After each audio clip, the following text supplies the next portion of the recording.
potential. Like a race car flight, but it ain't a car. It's a super fast tortoise going the speed of light, breaking all the Even in space, a group of tortoises is called a creep. Welcome to Super Fast Tortoise. 3, 2, 1, let's go. Welcome to Super Fast Tortoise. This is a free show on YouTube. It is completely volunteer based. This program is made possible by viewers like you, and share, comment, subscribe, and hit that bell. And also by contributions made to your Super Fast Tortoise channel and from viewers like you. You all rock. You are awesome. You're crazy! You are watching Super Fast Tortoise. Hey, everybody! Rock on. We got a hillbilly, got a lone wolf, we got a tortoise all in one spot. What's up? Two of us are animals. One of us is just crazy. Ain't that the truth? Right? Yes, I'm the crazy one here. That's right. You are the crazy one. Well, I've been called worse. I'm pretty sure. The way you eat at a buffet, I'm pretty sure there's been lots of names you've been called. I'm kidding. Yeah. So I had barbecue chicken and fried squash for dinner today. Ooh, sounds really good. Kind of jealous. We had shrimp scampi, which was pretty good. But no, not a steak and squash. Yeah, barbecue chicken and squash. Oh, it was so good. Well, barbecue chicken. Yeah, barbecue chicken was nuts. Yep. I should plan that out. Oh, we don't have the oil for it. We Sweet. got oil. We got oil. Yeah, What? sweet baby Ray's barbecue sauce. Mm-hmm. Maybe I'll make that. Oh no, tomorrow's an early day. Oh, I gotta think of something faster than fried chicken. Lone Wolf knows about how fast fried chicken fries. Yep. Just gotta take a sweet time. We're gonna cook it right. Woo woo woo woo woo. How you guys doing tonight? Anyways, hi. You have a good night tonight. I'm doing all right. Yeah. Hey, played arena and it seemed like the games was just dragging by. Were people roping? It wasn't really roping. It just seemed like games took so long. It seemed like. Oh yeah. Alisa, hello. How's it going? Yeah, but I guess it can be an issue if the game seems like it's taking forever. It did. Well, if they were good games, that makes it worth it. Were they good games? Yeah, I was winning. I mean, if you call that good games. What else? I had one person, they just stayed in there and then ended up drawing their whole entire deck. Oh, wow. That's crazy. Hello, Awakened Sources. Of course, I did play a mill card against them too. You milled people? I milled them a little bit. Milled. Did you play the board wipe that mills? No, I didn't play that. I just played the new mill card from Turtles. Aha. You milled them a little bit with a Turtles card. How turtly are you? I think it's crazy. What is it? Like when I was deck editing, I didn't get a lot of comments on it. I didn't ask. Well, I asked one person because who hasn't seen it. It's how you like the little mechanic I have on the side on the right side of the screen that when I put a card down, it shows it bigger in real life. Right. And I'm like, what do you guys think? What are you guys thinking? Do you like it? Do you not? And I was trying to get some opinions because, it was different. I was watching. I was just in the background doing something else. Because if it's really cool, I might, in the future, invest the money to upgrade that to be more perfect. Cool. Yeah, because It's like because I just have a camera facing down at a green screen, like just the green screen on the table, and I activate the chroma key in OBS so it makes it invisible. And I just put the cards up there and they show like they're floating, Yeah. Interesting. Yeah, it was an interesting experiment. I got it off a Board Game Geek because when they play games on Board Game Geek, when they want to show off a card, they put it somewhere on the side, and it shows the card in the dead center of the screen, and like, here's what we're reading. I'm like, I want to play. I was like, I want to play around with that to see how it goes. I was wondering how they did that.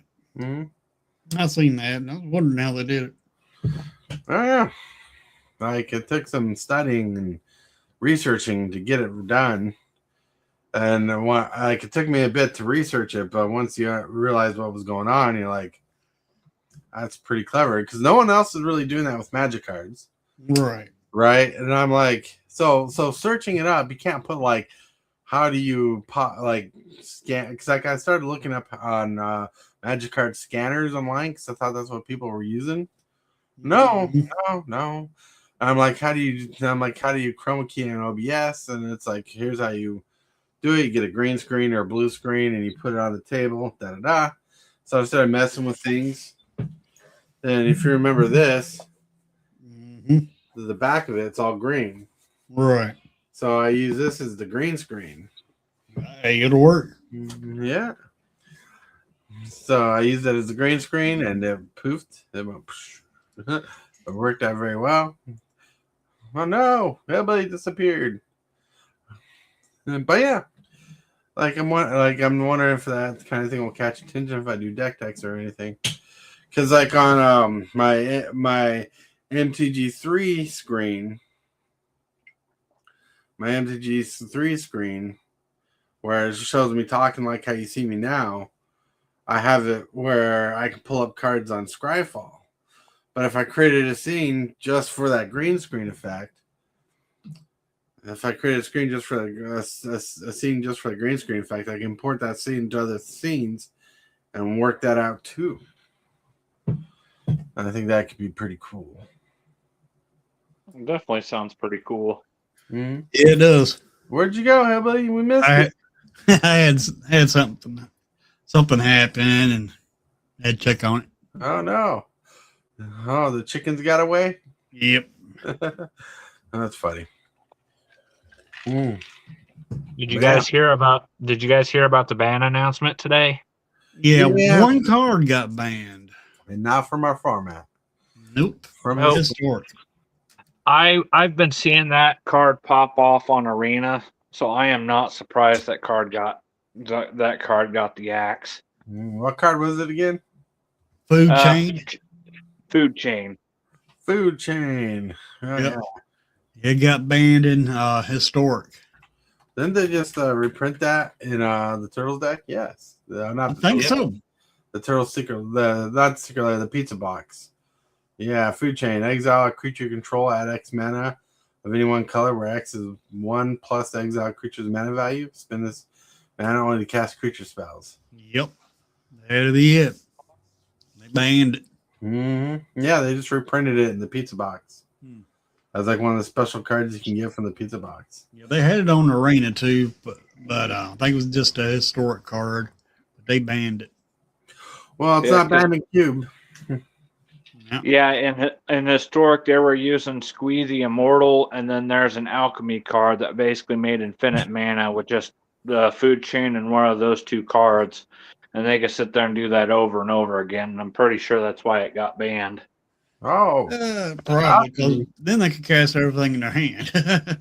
Alchemy breaks magic. Yep. No, it don't. It just helps support magic. It breaks. I mean, if you can conjure the power 9 in your deck just randomly, it's pretty much busted. Yeah, that's why I don't like Alchemy. I mean, here's a question. How many Alchemy cards can you run in a deck? How many? You want. Yep. So if I had a playset of the Power 9 card, I can shuffle a full playset of Power 9 cards in my deck. Yeah. That's insane. Jeez. Yeah, if you have that, okay, the funny thing is that there's that bird. It's called Oracle of the Alpha. Right. You can have a full set of 4 in the deck. That Mhm. yeah, and with each one you'll get the power 9, but that's not including if you don't flicker it, copy it, clone it. You could sit there and do 500,000 things and make a 2,000 card deck at just power 9. Right. I think it summons power 9 when it attacks. So No, it's when it enters, Hillbilly. Just when it enters. ETBs.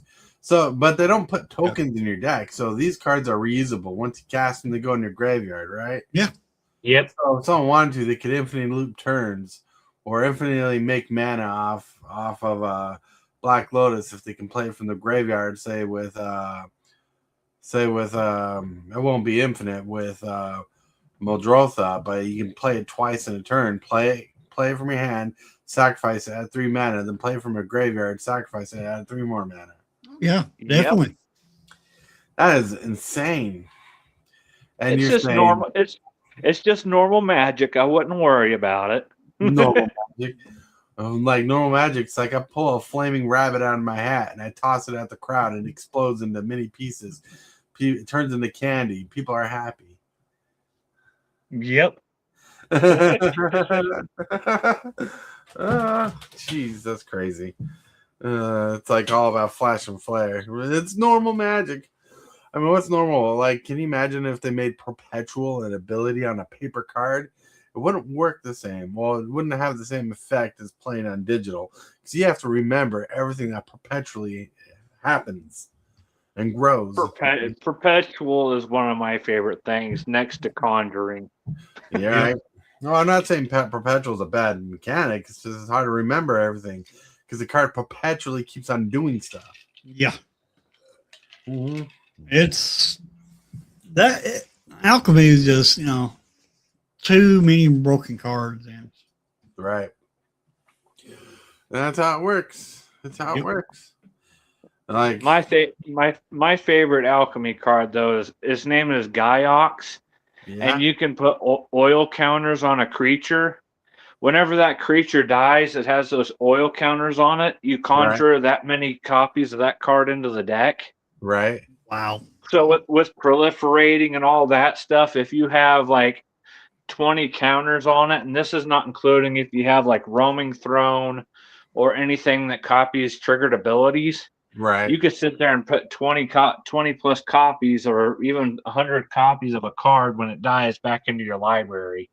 Jeez. Sounds nuts. Sounds It nuts. is nuts. Nuts coconuts. That's crazy. Best way to break the server, and yes, I've done it multiple times. Yeah, only you. I think you live to break the server. He does. Yeah. No, my thing is finding funny glitches like an invisible room on Arena. Uh-huh. I found an invisible room. It's right there. Yeah, he showed me a picture of that. I thought it was crazy. Right. Like, can you imagine if you found a card that, like, there was a glitch in the card, like, if you casted the card, it split into 2 copies for no reason every time you cast a card? Yeah, you never know. There might be a glitch like that eventually. Mm-hmm. If that'll happen, I'm sure I'm gonna find it. Like I play lightning bolt in this glitch, like deals 3 damage to 2 targets instead of 1 target. You're like, damn. Well, there is a dragon that lets you do that. Well, yeah, but I'm just talking about if the glitch just split spells into 2 copies. As long as we don't have to deal with that stinking room noise, the clink and clink and clink whenever you have it out there, I don't care what it does. Yeah, that does get nerve wracking. I don't know why they had to have that sound effect on the game. Right. I'd rather hear somebody take their fingernails and scratch it across the chalkboard. Really? I don't know what room you're talking about, but Any of them. Any of them? They clink. Yeah. If you have more than one copy out, they get worse. They get worse for each copy of the room you have out. Oh, you're talking about okay. You're talking about like Duskmorn rooms. Yeah. I'm thinking like an arena, and then you accidentally found another arena room like that was not supposed to be seen. No, they're cards, and it's so annoying. Yeah. That's crazy. I bet it's annoying. It is. Like, do they make rooms just like when you click on them or something? Now. Whenever they enter, and then whenever you hover your scroll over the rooms, it's 10 times worse. But it happens every time you do something. That's not fun. Yep. That's crazy. Like the annoying sound, clink, clink, clink. It is annoying. Like it would suck if your mouse got an issue and stopped over the scroll. Well, speaking of experience, that's happened. So what happened so I copied. There's a card that lets you copy a spell. This is how I got the invisible room deal that caused what you just said to happen. Right. So I copied a blue room called Mirror Room. Right. Turn the mirror room into an invisible room, which I had 3 of them out there. I copied those, and it started freezing the client. Yeah. So I couldn't move my mouse. I couldn't do nothing, and it was just sitting there clink, clink, clink, clink, clink, clink, clink, and I couldn't do anything. I actually had to force quit my computer just to get it to stop. Dang. Oh, wow. You couldn't even exit the game. Nope, because it just gave me a little spinny wheel. Oh, sounds unnerving. Yay. Ooh, that's rough. Yeah, it is. And if you're wearing headphones, you're going to not have eardrums either. Right.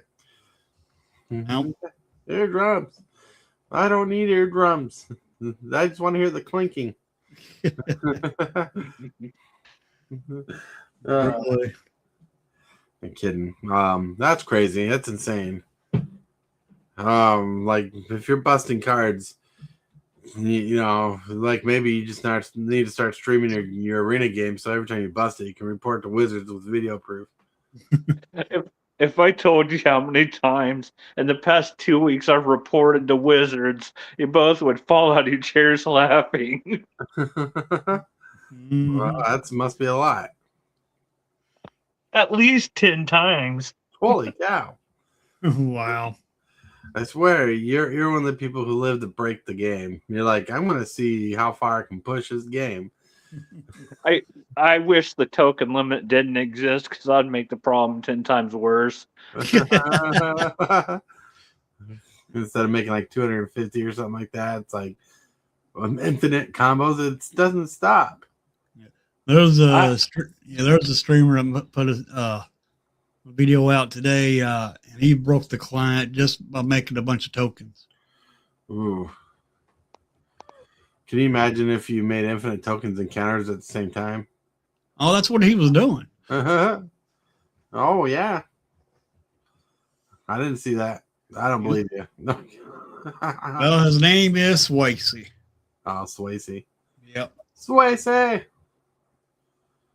I did I was playing Arena the other day, and I played a mobilized deck, and I had I think it was like 8 of the angels that doubles your tokens out. Right. And I attached Mirror Mind Crown to this one card called Mutavault Animal something. It's from the I think it's from the Turtle set. It's whenever this creature enters, put a 1/1 counter on target creature. Mm-hmm. Well, I ended up making 500,000 of those, and I spent the next 45 minutes clicking my mouse trying to get all the triggers to go through. I said, I'm not doing that again, and I took the card out of the deck. Mm-hmm. Wow. You know, back in the day, before there was Arena, and I think before there was MTGO, really. MTGO might have been new. But back in the day, people would make a bunch of tokens and play a bunch of creatures. Mm-hmm. Play one copy of Lightning Greaves.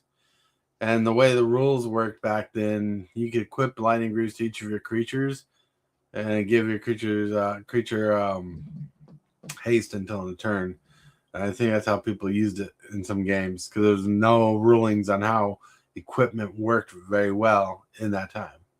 Hmm. So if someone play like 5, 10 tens, play Lightning Greaves, equip it to each one of them, and give them haste until the turn. Wow. I'm glad it don't work like that no more.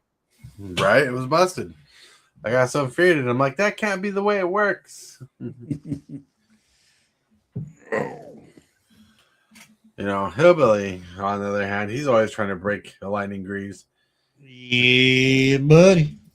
Fuzzy Falcon, whoop whoop. What's up? What's up, Fuzzy Falcon? Whoa, whoa, whoa. It's time to roost and eat some pizza. Pizza, pizza. If anybody wants to jump on their phone and join us, you can. Let us know. Just chilling. Yep. Yeah. But still, we're just going crazy. Cause one interaction that I still think is the same. I don't know if you know this, but there's a card called Nikata War Pride. Costs like three generic, 3 green. It's a 2/2 cat where it says whenever it attacks, you create a copy of that creature for each creature your opponent controls, and each creature must be blocked by an individual creature. Nice. But back in the day, and it might be the same today still, if you have an aura on it, like an enchantment aura, they get the +2/+2 lifelink, or more if it gives you lifelink and stuff. The aura abilities would transfer over to those copies. Wow. So it was crazy. Okay. That card, I have that card, and I didn't know that card existed until I think it was like a year or two ago. Mm-hmm. That was one of my favorite cards, and unfortunately, that's not how that works. But you should have seen us play it back in the day. I would have loved to have seen that. Because my favorite little combo with it was playing Armadillo Cloak on it, attacking with life linkers on the ground, trample. Well, there's this one card that has mutate, and when you mutate, you get to fetch lands. And back when Scoot Swarm was in standard, I'd equip it to my Scoot Swarm, and instead of and you know how Scoot Swarm makes a copy of itself. Yeah. Well, instead of Scoot Swarm making a copy of itself, it'd make a copy of that mutated creature. Right. So you get get to pull all your mana out of your deck. Right, because the mutate changes the creature type. So if the line would play with that mutated ability on it and stuff, it would trigger over and over and over again. Yep. I'm pretty sure that was fun for Arena. Oh, it was. I had fun with it. I'm pretty sure that's part of the reason why they introduced the token limit. Probably. Well, they introduced the token limit back when Scoot Swarm was legal. Well, Scoot Swarm just pops off so fast. Yep. 3 lands will make a lot of tokens. Oh, yeah. It's insanity. In this day and age, there's so much mana around in the game. It's easy to get a bunch of mana out all in one turn.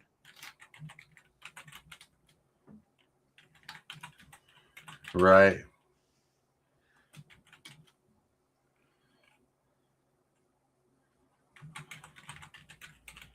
I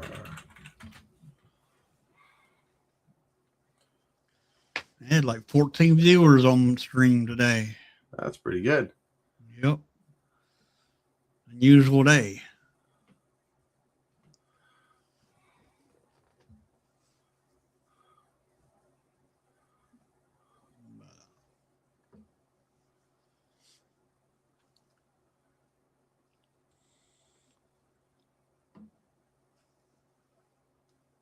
Once I see that one opponent mill themselves out, I said, "Good game." I passed the turn back to them, and they lost.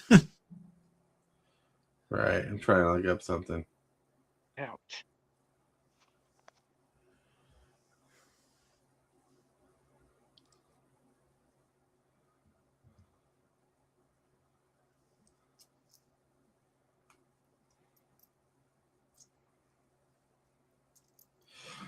So I was looking up the Nakata War Pride thing, and they actually changed the rules because people were making copies of the token with the attributes of the aura, and there was a legal thing back then.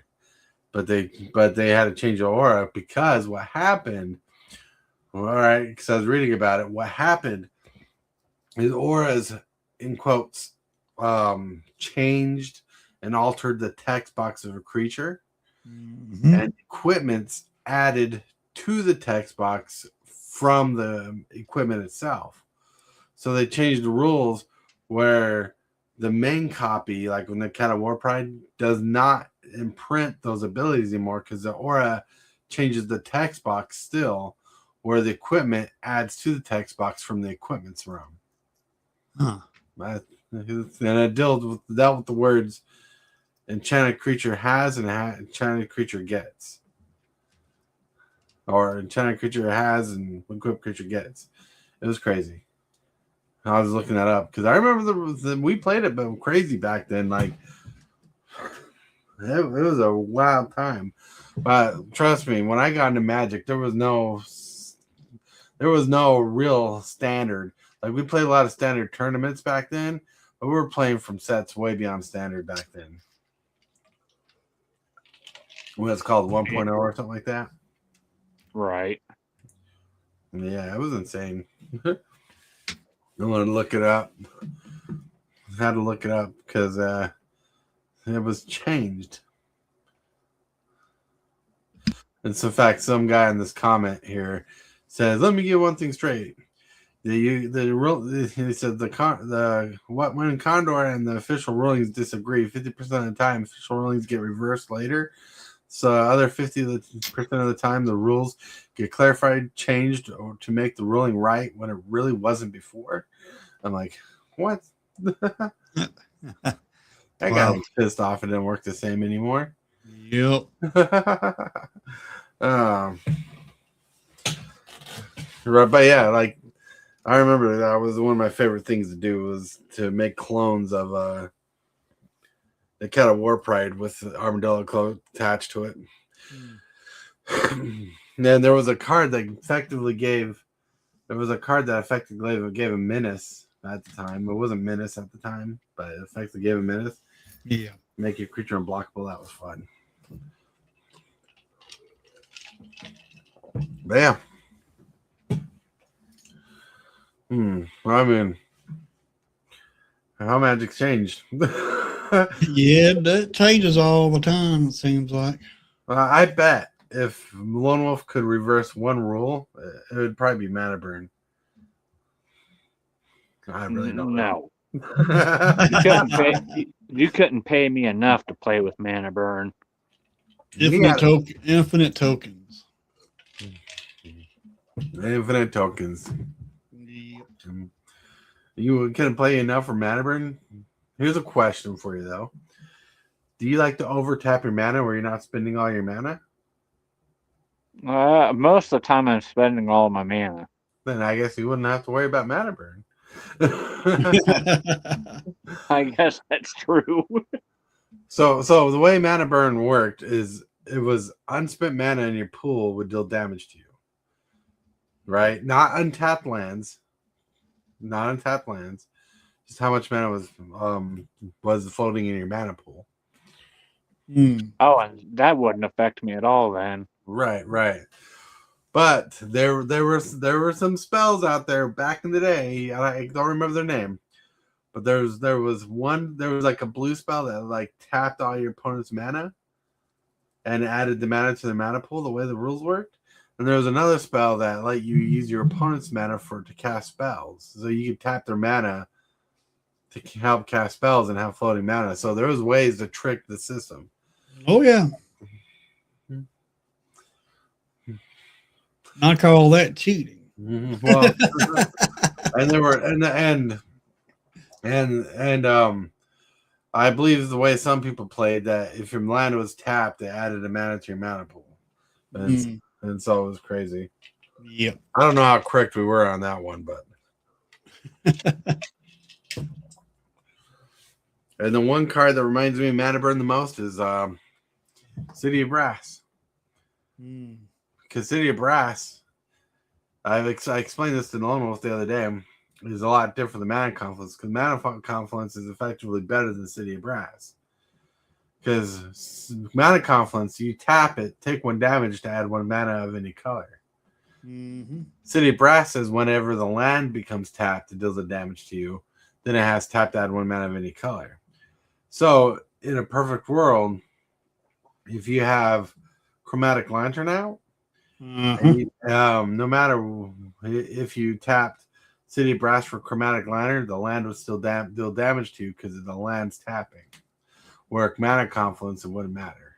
In that realm of thinking. Yeah. I didn't think it would work like that, but I guess it was. Right, because City of Brass cares if the land's tapped, right? And Mana Confluence says tap, deal 1 damage to you, or take 1 damage or something like that. Add 1 mana of any color. City of Brass has a separate line of text for it's dealing a damage when it becomes tapped. City of Brass is a good card, but it's still ping you all the way to your death. Yeah.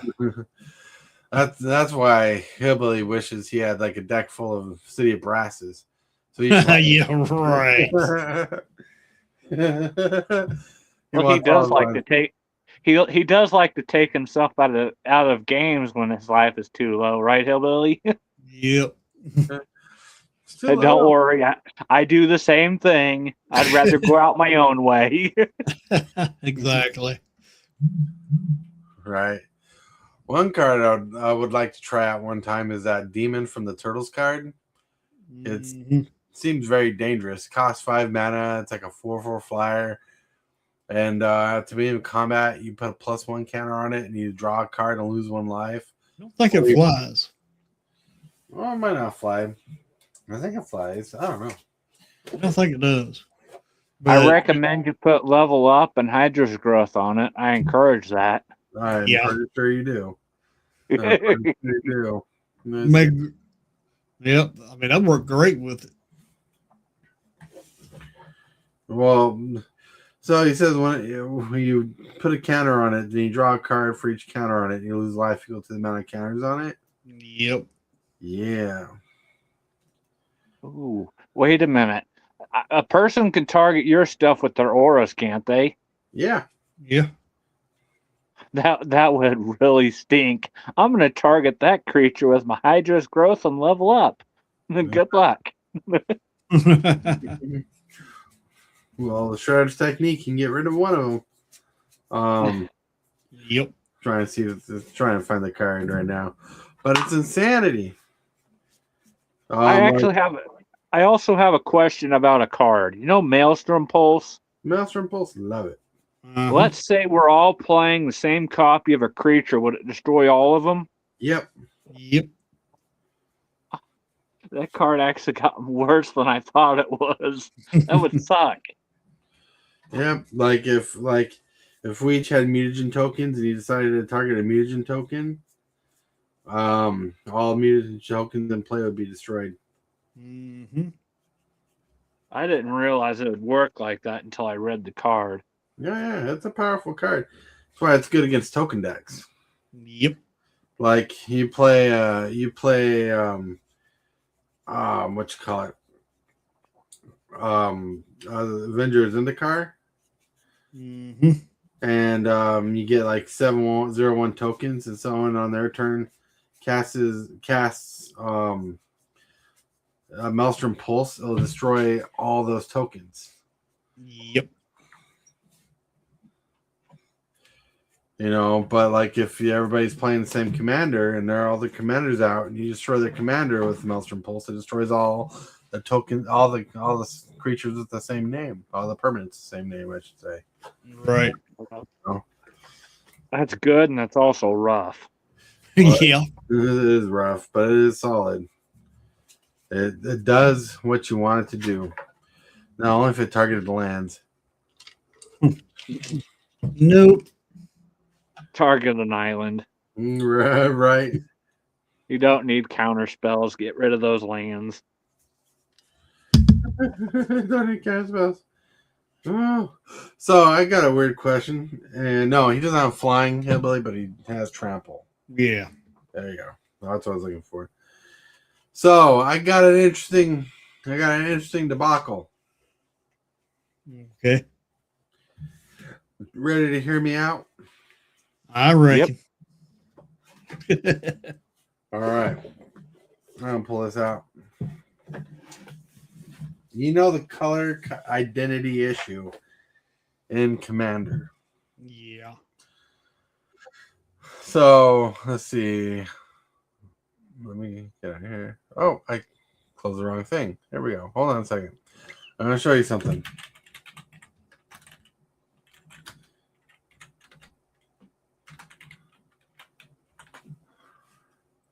All right. I'll pop this up on screen. Okay. Under city sewers, Yep.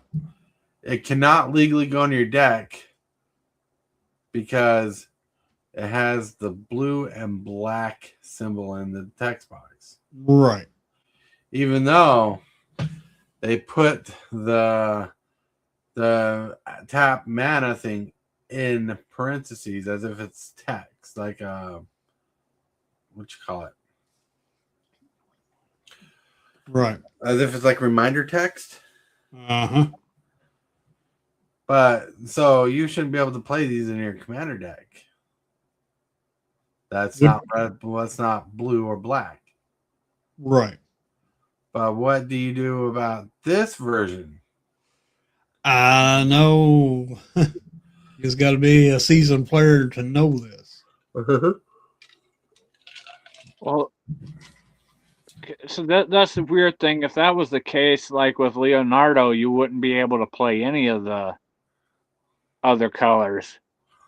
With the Undercity Sewers, you have the colors in the card, so you'd be able to play it. Mm-hmm.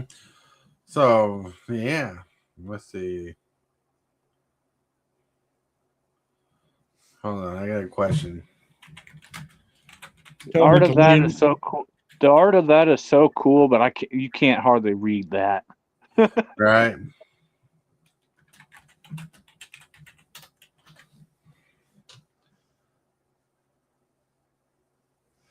So the rulings is surveil lands from Murder's Karloff can technically go on any deck that matches their color identity. Mm-hmm. And in color identity, like let me give you an example.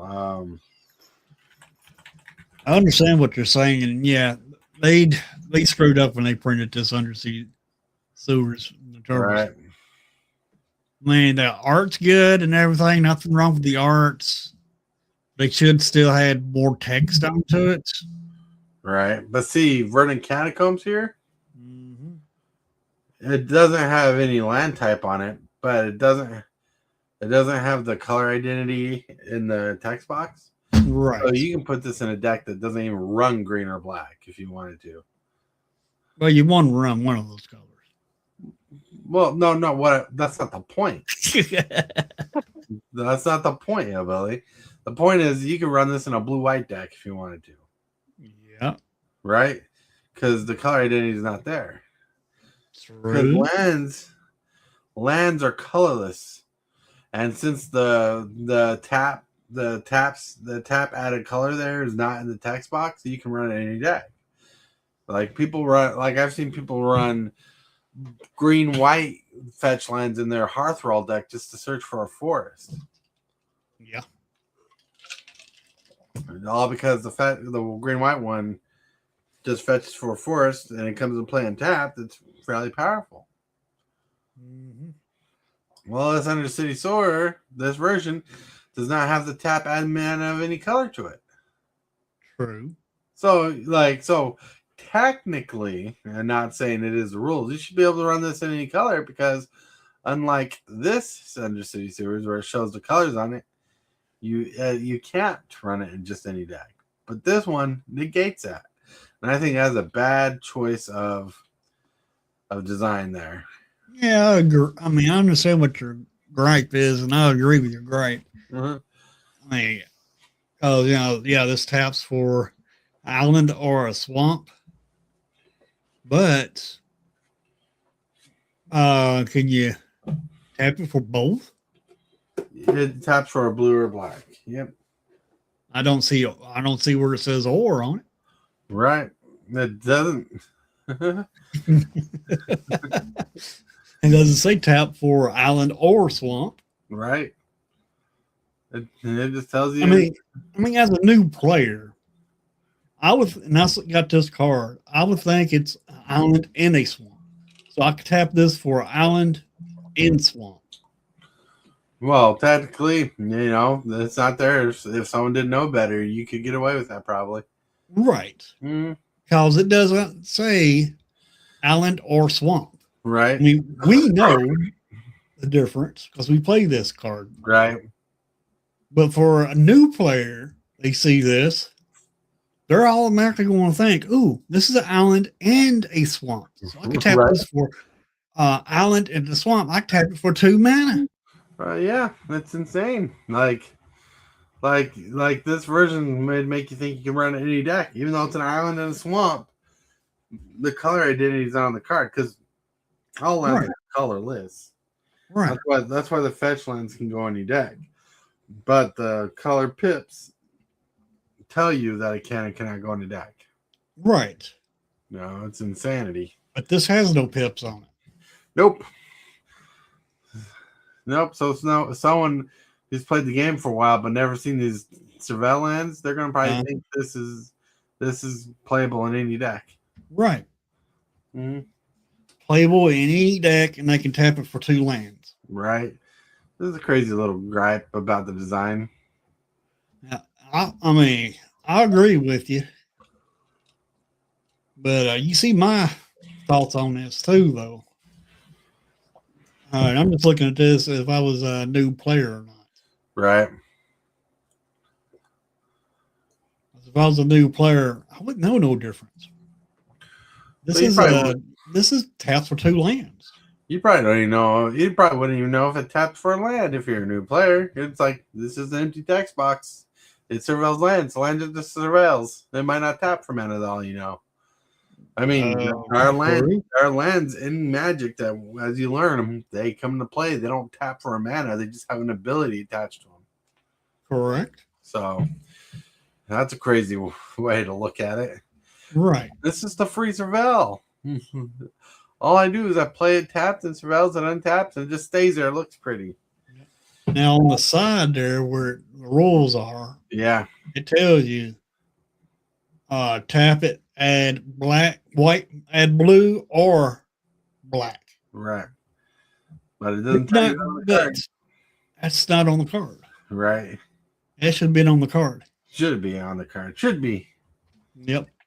I mean, how hard is it to put a tap symbol and add blue or black pip on there? Right. I don't know. I mean, they got all that wasted space underneath where it says surveil. Right. That's a lot of wasted real estate there that they could have used. Mm-hmm. This is an interesting picture. You know, this is a picture of Lone Wolf on Friday night. That's who I thought it was. Right. And after Friday night, he's like, I'm bushed. I gotta fall asleep. He just falls asleep in a little corner. That's the best way to fall asleep, right? Right. I remember being a kid, and you'd spend your whole day active and everything, and by the time it was go to bed, you might fight going to bed, but when you fell asleep, you fell asleep. Yep. Yeah. Ooh. Where'd we go? I don't know. But yeah. I miss naps.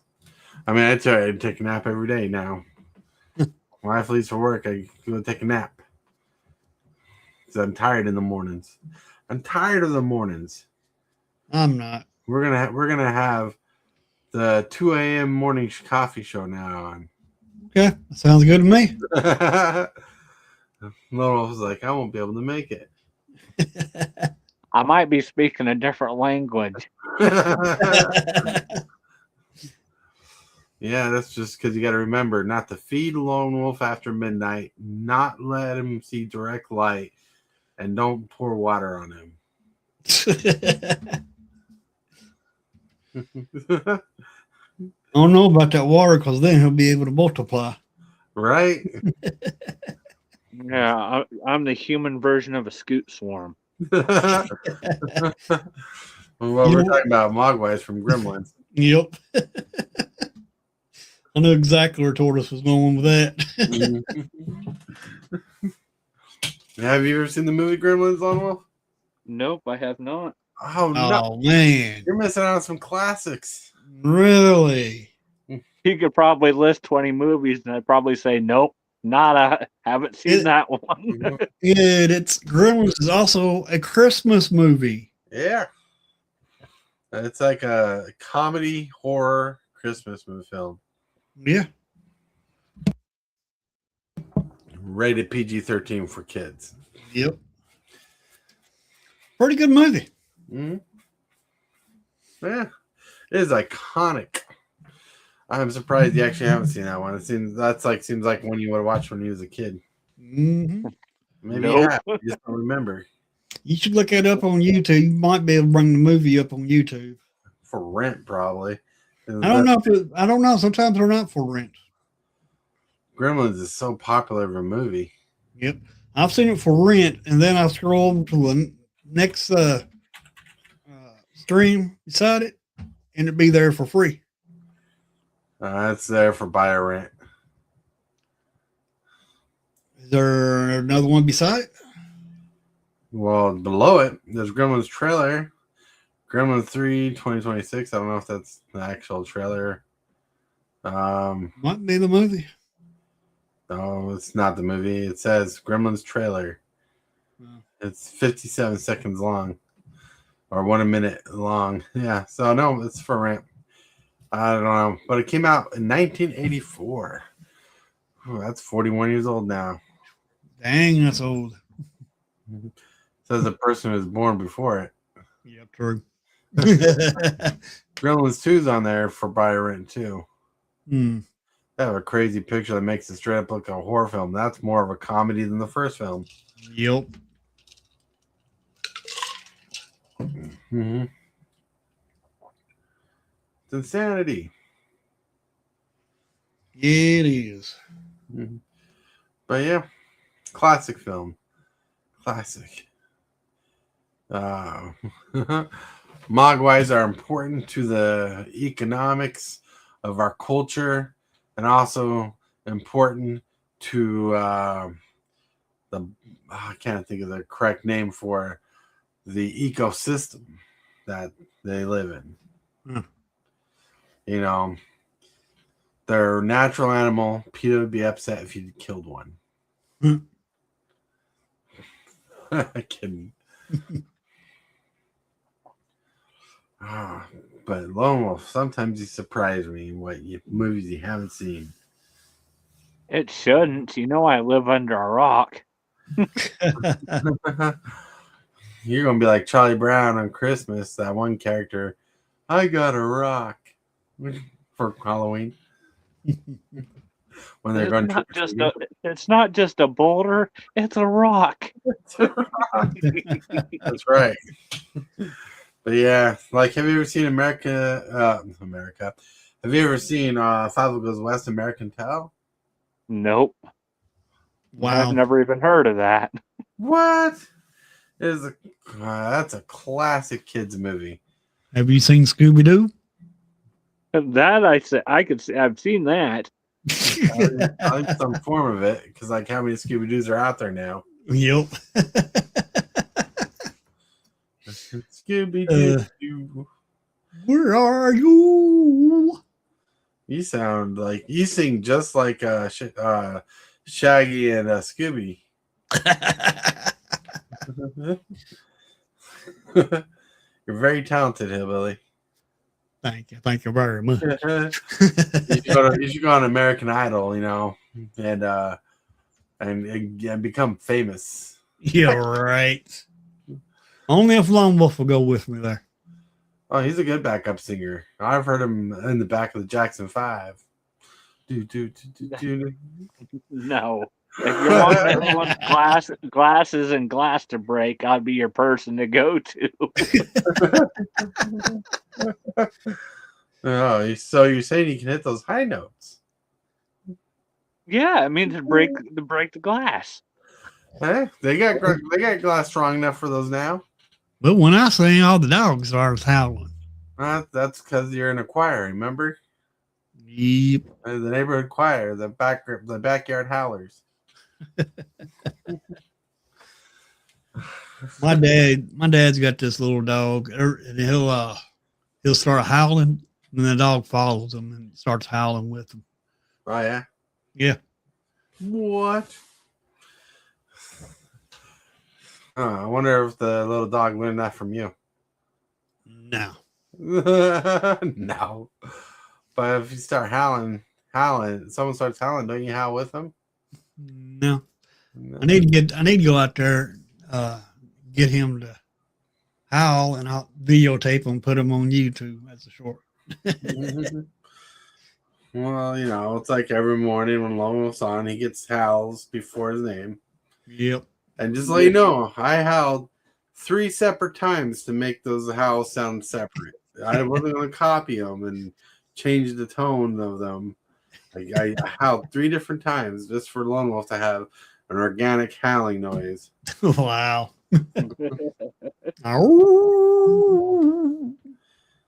That was beautiful, hillbilly. You should be a professional howler. I know it. Don't tell nobody.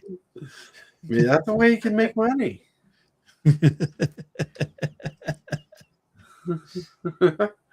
That's funny. That's funny. But hey, I'm not the only one. When Lone Wolf goes up on the stage as a stand-up comedian known as Adam Sandler, he comes up with some funny shit that he talks about. Yep. Adam Sandler is hilarious. And I'm pretty sure I didn't get the joke either, but that's okay. I'm saying you're as funny as Adam Sandler. Adam Sandler Jr. No, I'll be right behind him. I'm the only one who can fall going up the stairs. That's right. At least you don't fall sideways down the stairs. That's a good thing. But you know what? But the thing is, you got to learn not to fall on the stairs. That's the trick. Yeah, because you don't want to fall on the stairs because you don't want to hurt the stairs. Mm-hmm. No, as long as you fall going up the stairs upside down, that'd be fine. Wow. Well, it's a lot better than going down the stairs. Because, when you fall upstairs, you catch 1 or 2. When you fall downstairs, you catch all of them. You laugh, and you know the truth hurts. Well, sometimes, though, if you need your back scratched, it helps. Oh, no. Oh, that's rough. That's rough. I don't like falling downstairs. I'm too old to fall downstairs nowadays. But anyways, it is about that time we go on a break time. So we're going to go to the break scene, use the restroom, come back in a few minutes, relax. So let's get this going on. Get some music playing.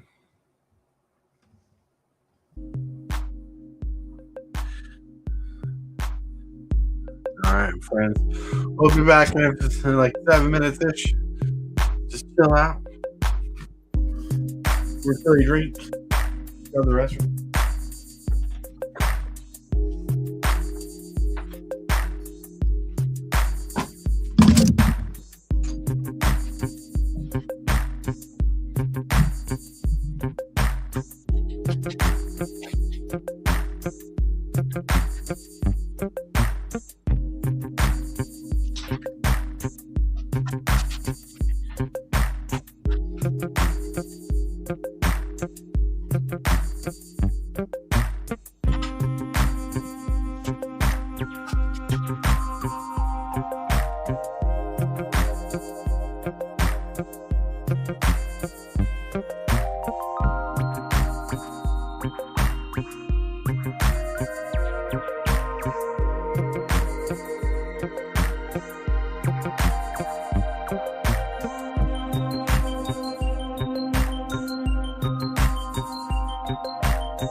Righty.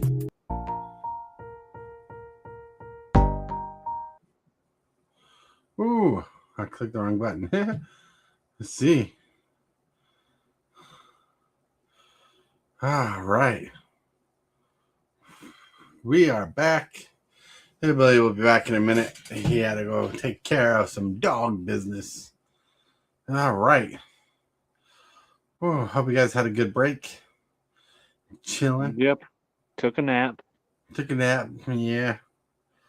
Well, tell you, when you got to go to the bathroom, you got to go to the bathroom. You got to refill your drink. Got to refill your drink. All right. Ice cold water. Water's good. Hydrate.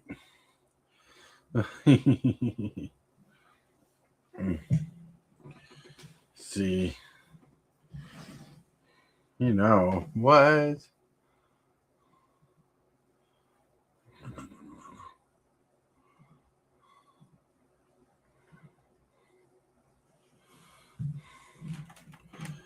What's going on here?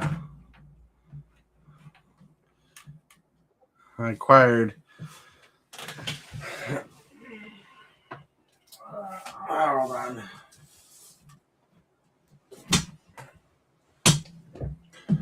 These binders are worth of cards for my wife. She had a collection of cards and she gave them to me. She's like, I don't want these anymore. Let's see. I'm going to try and move things over.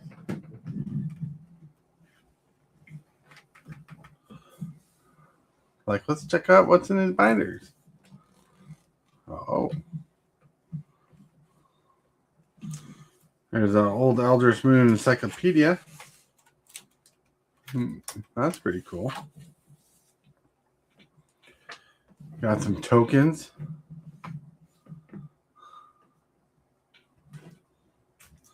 Hold on. There you go. Got some tokens.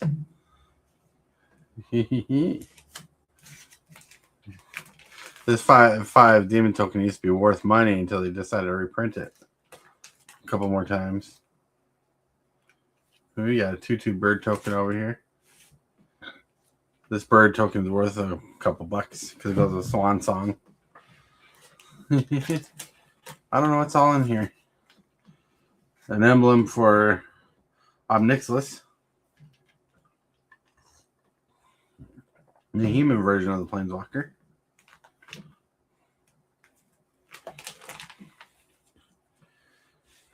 Yeah, there's a lot of tokens in here. Eldrazi token.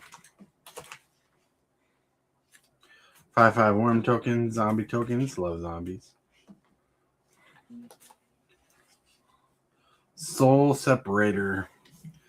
3 generic mana artifact. 5 mana tap. Sacrifice Soul Separator. Exile target creature card from your graveyard put a token onto the battlefield that's a copy of that card, except it's the 1/1. Ooh. It's a spirit in addition to the other types. And it has flying.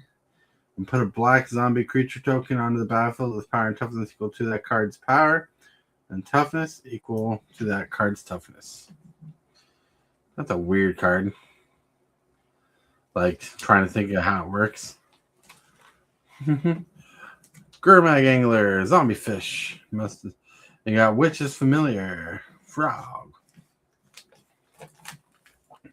I actually don't know if anything in here is worth money. Or for just derpy little fun cards that she collected. Like, when it's the end, I thought this card was going to be worth money back in the day. Yeah. Because it costs 4 mana, 3 generic and black sorcery. Target opponent exiles 2 cards from his or her hand, you lose to life. It is colorless. Effectively. Alright. There's some good cards here. Yeah. Deathmark. This card used to be worth money before they reprinted the heck out of this. Destroy target green or white creature for 1 black mana. That's when Magic cared about colors in the game. Now they try to step away from caring about colors. Ooh, Bloodthrone Vampire. Nice. Ooh. Ooh. Hibbley's back.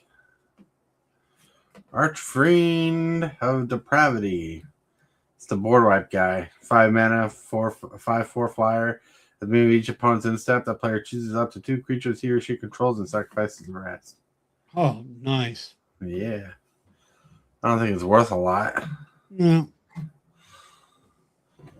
but it's there. Morgtoad, 3 mana, creature frog. Sacrifice Morgtoad, add a red and blue to your mana pool. Man, you know, I miss that kind of text on cards these days. Mana pool or enters the battlefield. All right. Sly Inquisitor. Gifted Aetherborn. Good vampire.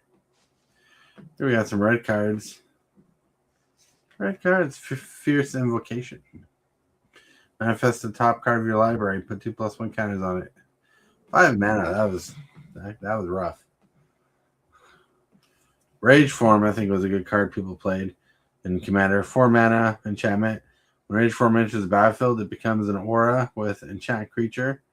Manifest the top card of your library and attach root form to it. Nice.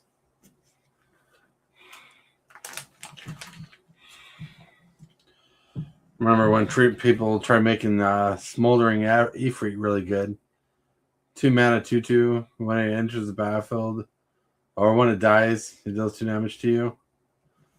People were trying to make that really good because it's supposed to be really, really fast back in the day. Ooh, Slumbering Dragon. That's interesting. Slumbering Dragon. 1 mana, 3/3. Flying. Slumbering Dragon can't attack or block unless it has 5 more +1 counters on it.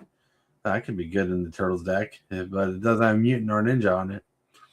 Whenever the creature attacks, you or a planeswalker you control gets +1/+1 counter on Slumbering Dragon. Nice. That's 1 mana, 3/3. It gets bigger. Oh, Foiling Mountain. Neat.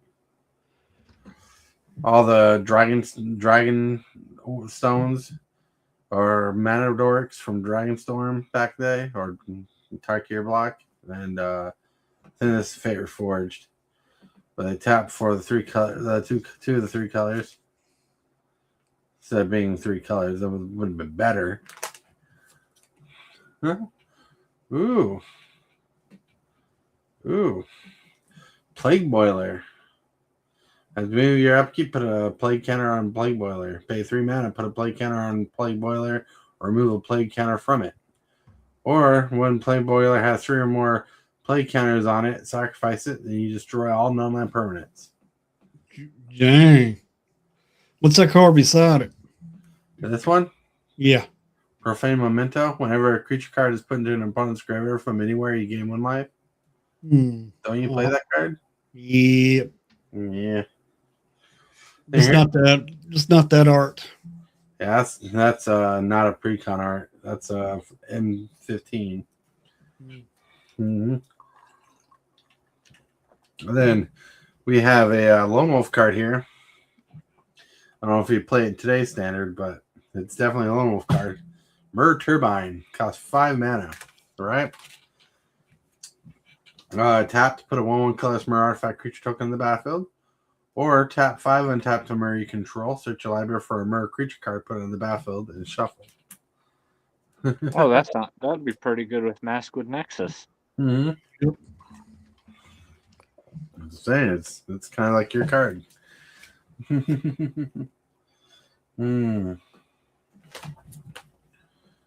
Oh, Renegade map. Blue cards, Void Snare. That's supposed to be a powerful card back in the day. It's sorcery. If it was instant, it would have been played. Ooh, there's an Echo Mage in here. Oh. Echo Mage. Hold on. Let me see if you're worth money. He used to be back in the day. Why is the internet running slow? All right.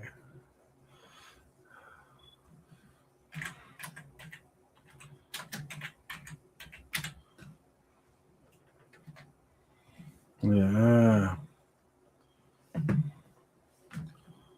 All right.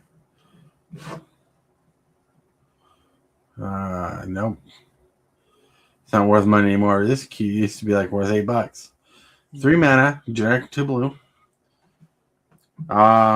You pay a generic on blue to level him up. He's a 2/3. But he becomes a 2/4 when you level him up 2 through 3. He has pay 2 blue, copy target instant sorcery spell. You may cast new targets for this copy.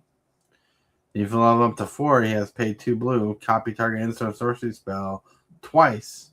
You choose new targets for the copies. Yeah.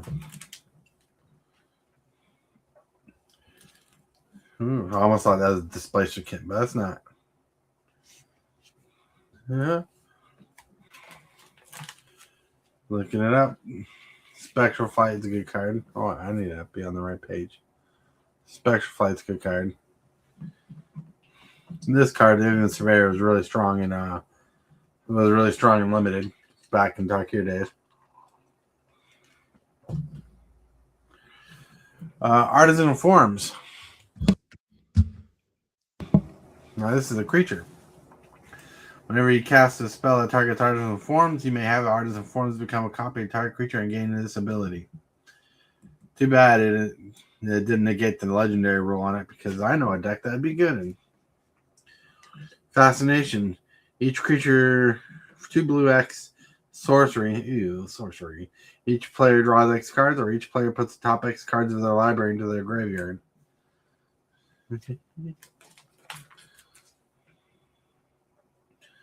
Dissolve. Good counter spell right there.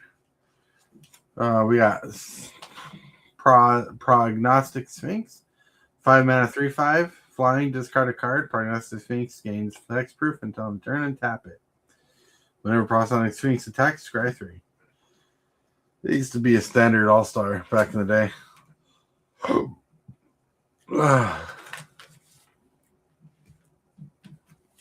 there's a card. Chasm Stalker. That card used to be worth money. Is it nowadays?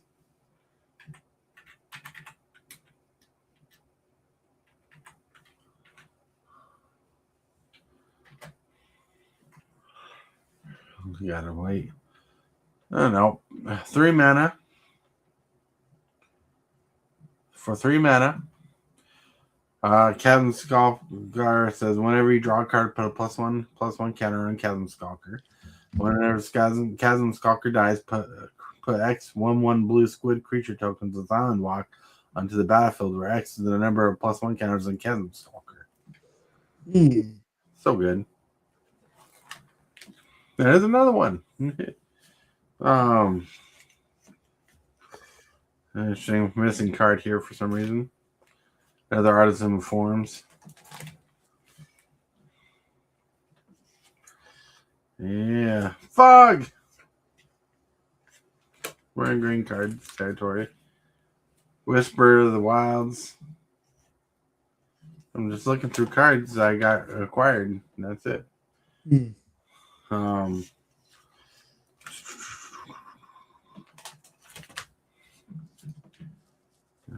green, man. Oh, there's a Frontier Siege. Frontier Siege costs 3 generic and a green right here.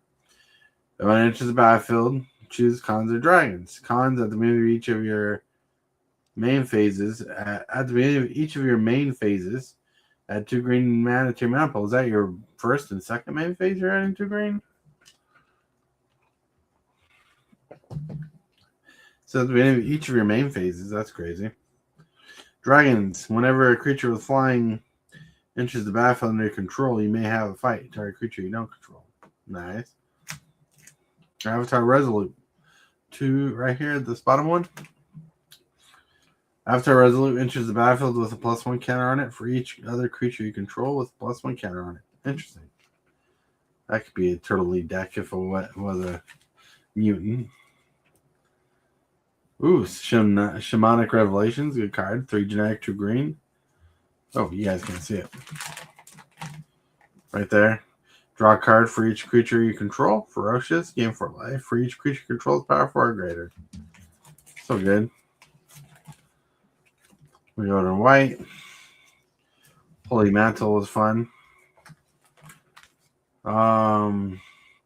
You have Spirit of the Hearth. 6 mana, 4/5 flying. You have hexproof. I don't know if there's any like great cards in white here. Yeah. I don't know if I see something. Celestial Archon, good and limited. Sage's Reverie, good and limited. All right. That's interesting. Blade of the Sixth Pride, so good.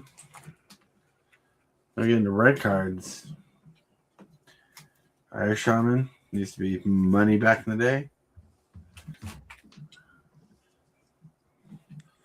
Team Battle Rage used to be good in standard. It used to be worth like $10. I don't think it's worth anything now. Ooh. Smoke Braider. I don't think that's in your commander deck, is it? What is it? Smoke Braider? What's it do? Give me a second.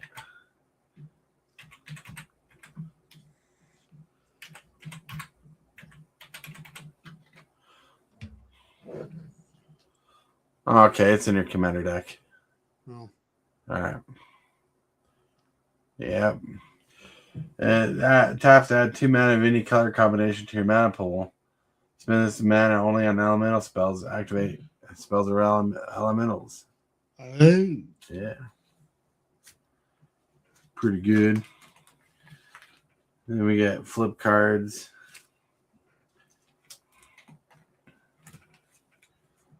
Oh, interesting cards. All right.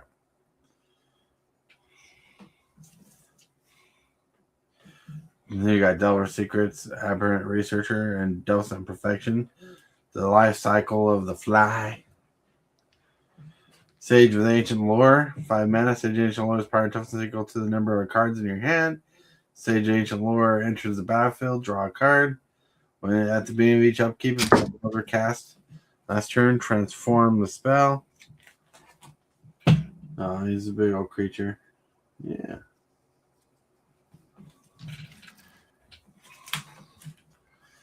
Ooh, Eldrazi's. Uvenwald Abomination is Eldrazi. Well, these are transform cards still, huh? Uvenwald Captive, yeah. Alright, so I'm looking at the wrong things. Those are transform spells. They're Eldrazi's, but you have to transform them. They have to be in a certain color deck. Alright. That's an interesting binder. My wife thought these were going to be really cool cards. I mean, they're cool, but they tell you all the cards in the set that have flip and the sets are from. Yeah.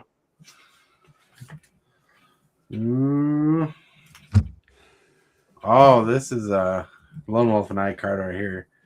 4 mana, 2 black instant, devoid, grip of desolation, exile target creature and target land. Mm. Skip the graveyard. That thing's getting destroyed. Or exiled. Right. That's right. You got Bethnic Infiltrator. Now we're in Eldrazi sections. I actually thought this blue card right here, Horribly Awry, was going to be worth some money or worth seeing some play. Cost a generic and blue devoid. Counter target creature spells can remember cost 4 or less. If that spell was countered this way, exile instead, put it in its owner's graveyard. I thought it was going to be worth money, worth playing. Oh, is there any rare Eldrazi in here? I don't see any rare Eldrazi. Scion of Summoner. I remember there was an infinite combo with Eldrazi Displacer. It was an infinite blink combo. Oh, Lord. I tried typing in the wrong place.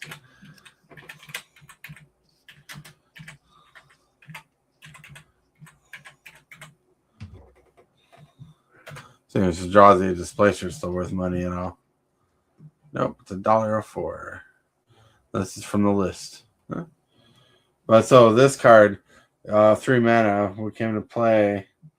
Put a 1/1 colorless Eldrazi token on the battlefield that has sacrifice. Oh, that's not the one I'm thinking of. But anyways, there's a 6 mana Eldrazi that came to play and created 3/1 Eldrazi tokens. And Eldrazi Displacers just said pay 2 generic and a colorless. And you can blink Eldrazi, and you just blink that Eldrazi with like impact triggers, and you just win the game. Mm. All right. They're multicolored.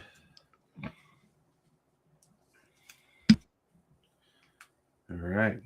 Nothing fancy there. Zertod Druid, always a good card. Green or red. Taps for green, but whenever it taps for mana, you deal 1 damage to each opponent. Mm. Fun little card. Battle Eyes Hoplite. So good. Winding Constrictor. That's always a good card. Looks like we got all the gain lifelands. Shrine of the Forsaken Gods. Wow. Pay tap to add 1 mana to your mana pool. Pay tap to add 2 mana to your mana pool. Spend this to only activate. Spend this mana only to cast color spells. Activate this ability. Control 7 more lands. Ooh. That's Nice. good. I wonder if that has a price on it, but I might have a deck for that.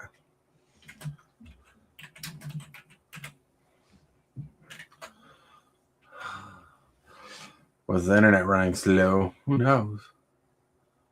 No, 25-cent card. I guess Eldrazi lands are not that amazing.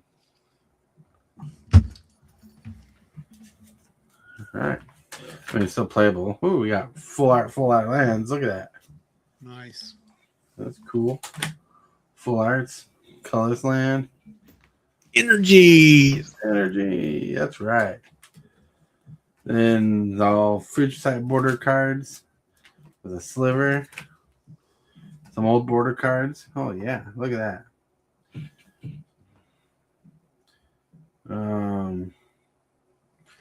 Nothing super amazing. Zombie Cannibal used to be busted back in the day.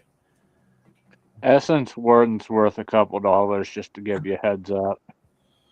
Essence War. Oh, the green one. Yeah. I think it was worth like $1 because it goes in Soul Sisters. That's about as much as I know. Yeah, like $2. Yep. Oh no, this version's worth $6.65. Nice. Let's see. I ended up down at our LGS. I ended up finding a stack of those. That's why I knew that one was worth money. That's crazy.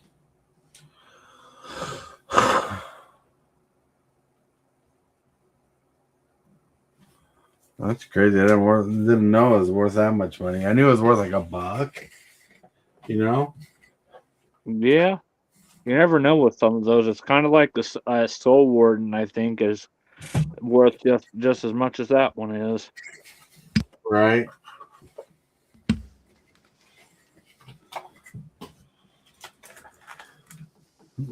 Ooh, Dark Rit. That's a good one.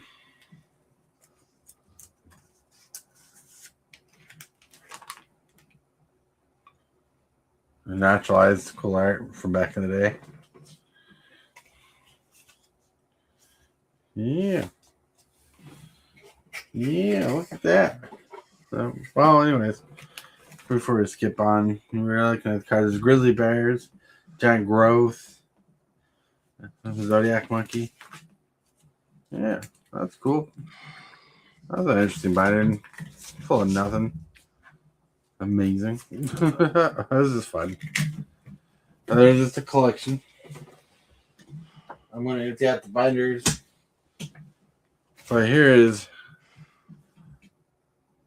the foil binder. I don't know what's in it, but I just know it's foils. Oh no. Another card worth money. Prophet of Crufix.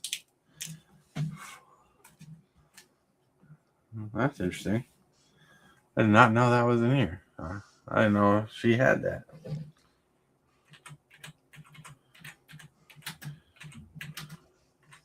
Will it ever be unbanned? Nope.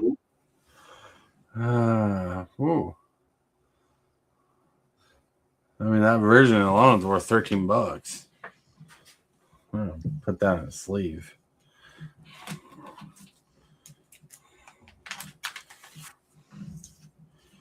I mean, these are the cards we had. These are cards we had since Theros. That block. Ooh, I'm sorry. There's cards that are slipping. Yeah, Osanitha. That used to be worth money back in the day. That was interesting. I remember when it was huge.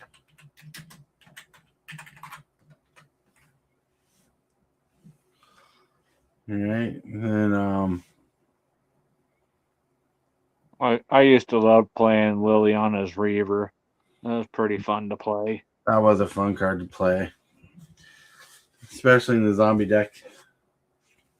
Then we got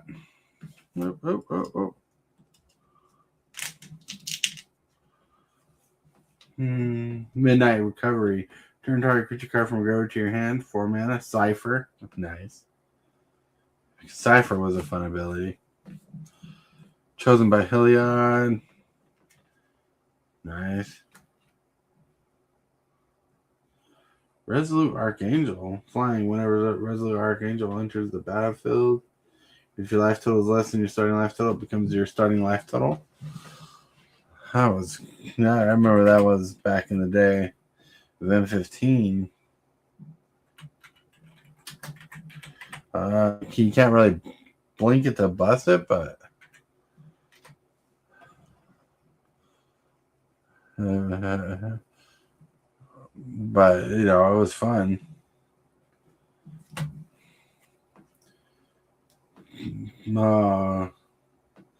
Buster Squall, good card. I remember we played that in Standard.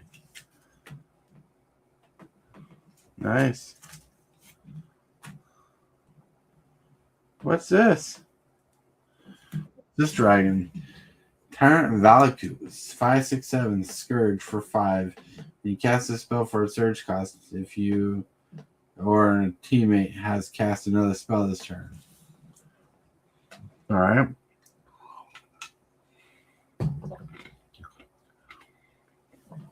Flying whenever Tyrant Valacus enters the battlefield, if a surge cost is paid, it'll turn damage to target creature or player.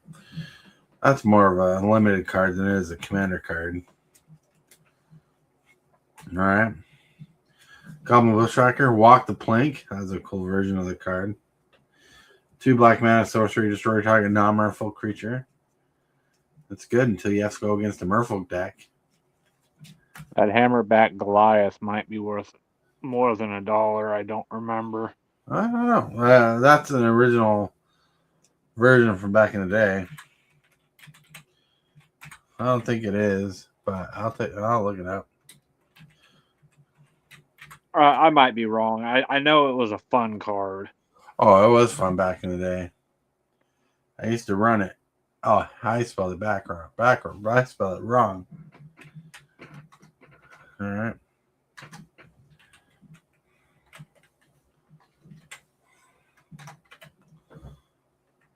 Yeah, it's not. It's worth 18 cents. That surprises me a little bit. Mm-hmm. Then you got Endbringer. You gotta be careful with the Drazi because some of them might be worth some money.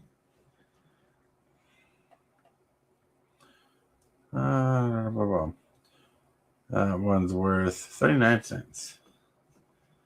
All right, then move on. Fenry Champion. I always like the artwork on card. Horizon Chimera, so good. Calife, Beloved by the Sea.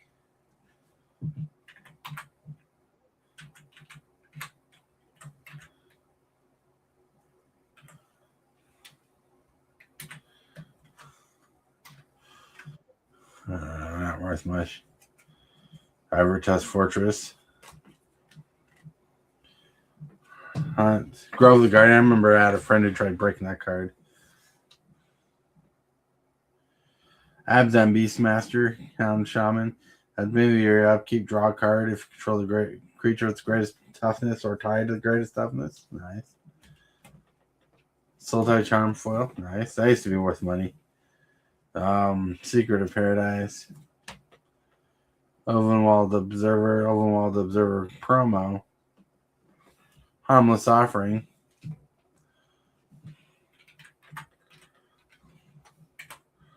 Wonder if Harmless Offering's worth anything now. This is a card I thought was going to be good.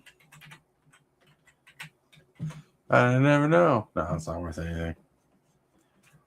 Ooh. Bruna.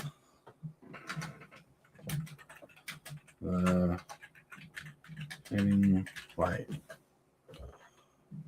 That's worth some money.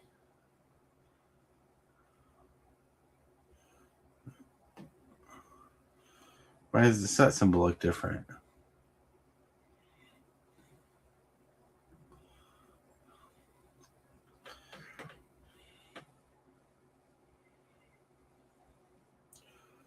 I don't know. This really dropped.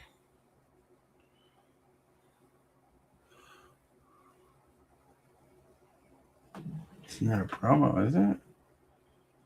There's the promo art on it, but it's not a promo. There you go. This is from Eldritch Moon. That's a fun card.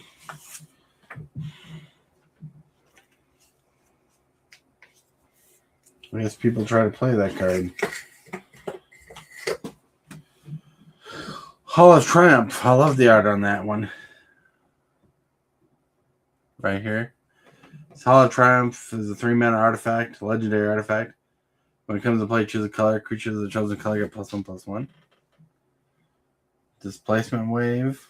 Return online permanents with career mana cost extra less to its owner's hand. Clash of Wills. Negate. Some foiling lands. Newsgraph Mob. I thought that was going to be good. Marionette Master. Marionette Master. That is a. I don't know if Lone Wolf plays black, but if it was in his colors, he'd play it. Yep, and that card's worth money too. I'm pretty sure it's worth more than a few bucks. No, promos 5. This version is worth like $6. Nice. Nice. That helps me on my ventures. What is it? Marionette Master. As Fabricate 3 for 6 mana. When an artifact you control is put into the graveyard from the battlefield, target opponent loses life equal to Marionette Master's power. Ooh. Yeah.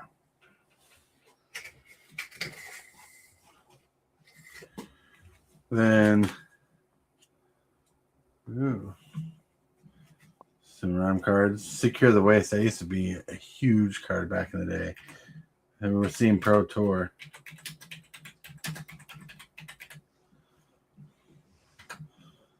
Secure the Waste costs a generic and X instant.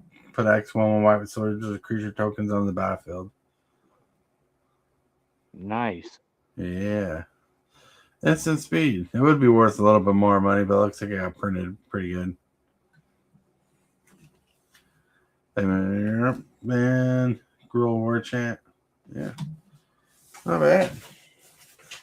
I mean, there's a couple surprises in there. But that brings us to the third thing. Yeah, this is interesting. We're going through these cards the same way I'm going through these cards. Oh, wow. Forgot about those. My wife altered this card. I altered this card. Altered that card. She altered this card. This one's hard to see. But I made a 3D card. So I wanted to see if I could. I altered this card. Altered that card. She altered that card. Yeah. We have a lot of painted cards, all right? All right. Starfield and Nyx. That card I could use. Like, at the end of your upkeep, you may return target enchantment card from a graveyard to the battlefield. I think I might have a copy of that in the deck. Let's see.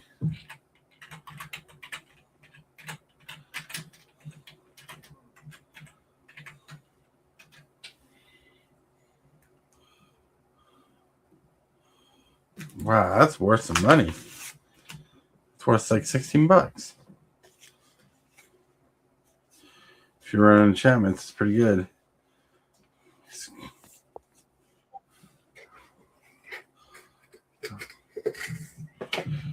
Exquisite Archangel. If you would lose the game, instead exile Exquisite Archangel and your life total becomes your starting life total. Nice. Doesn't help against Infect. Ooh, Sun Spoiling. That card is good.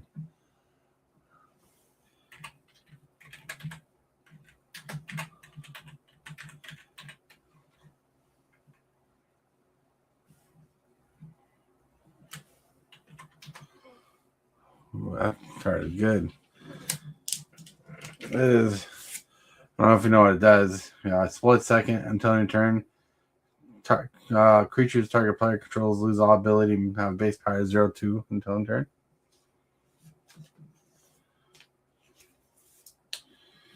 It's pretty solid. Yeah, there's a foil. Temporal Trespass. I don't think that's worth money, but it's all about fun.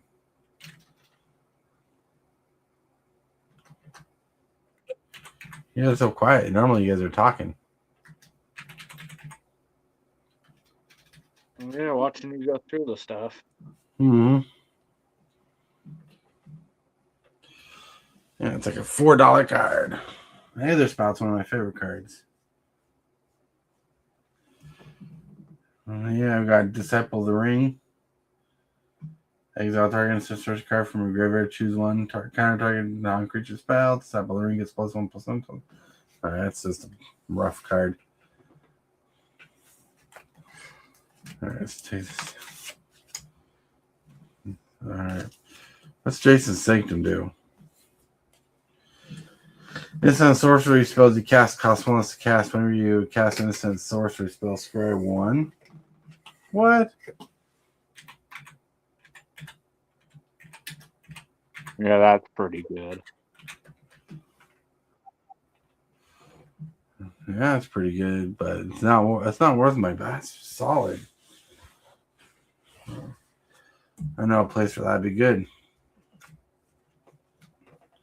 Not in a deck of mine, but cube. Chili's Artistry. That ruined. Yeah. That ruined Cryptghast. That would have been a good card if it wasn't ruined. No, it's not ruined. It's just highly played. You can still use it. Well, you can use it in a deck. still flat, but like this corner is. I think someone went to paint it and decided not to.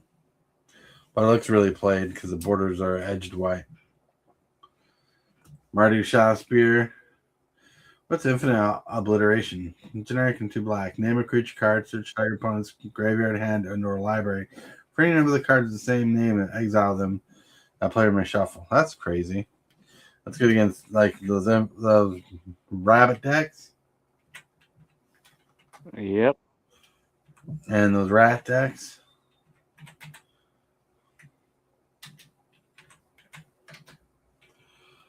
Yeah, that's pretty solid. Priest of the Bloodright. Dread Defiler. Was that good? Oh my lord.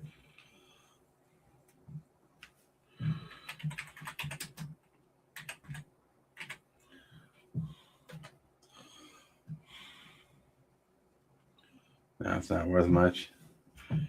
Remorseless Punishment. That's a fun card. You know what Remorseless Punishment does? Nope. All right. So, Remorseless Punishment costs 5 mana. It's a sorcery. And it says target opponent loses 5 life unless that player discards 2 cards or sacrifices a creature or planeswalker. Repeat this process once. That's not bad. Yep. Good way around indestructible if needed. Got Dread Defiler again. I thought that card was going to be big back in the day, but it wasn't. Both of Liliana. Nice. The Raven Man. Someone told me that was good. And I never could find a deck that was good for it.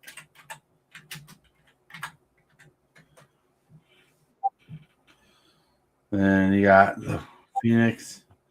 Zergo Bell Striker. Is that good? Is that worth some money? That's the question about it, because I wouldn't run red like that.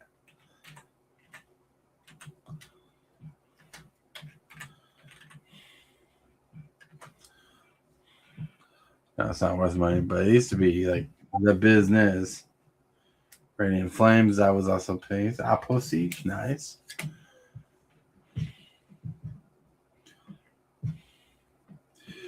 What? Thorn Caster Sliver? That might be worth something. Sorry, I got mixed up in value here. It's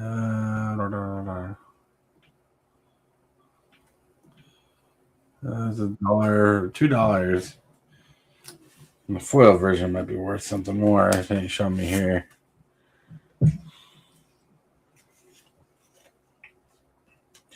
Because for some reason, people like slivers. All right. Oh, this is a spicy page. Mana Weft Sliver.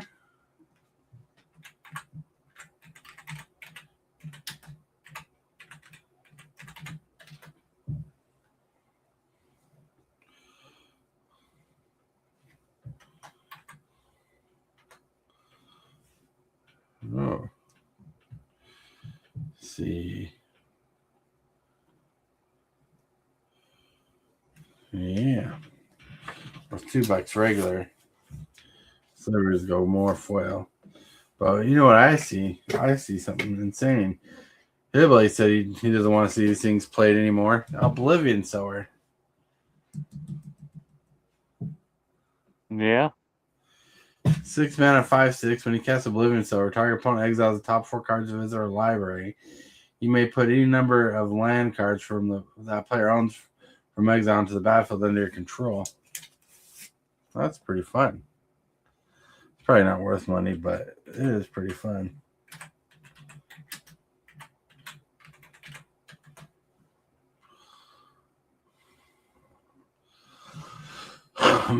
Yeah, it's not worth money, but that can go on a deck for sure. Then you got Insignet Moon Silver Spear. Got multicolored frog card. Ethereum Horn Sculptor. Niv Mizzet, the Firemind. Nice. Nicol Bolas. Yes. Crucible Spirit Dragon. Nice. Some Manlands. Some Gain Life lands. Seagate Wreckage. Some foil lands or full art lands. The dragons. Dragons. Shivan Dragon. Dragon Token. Volcanic Dragon. That's interesting. Silumgar.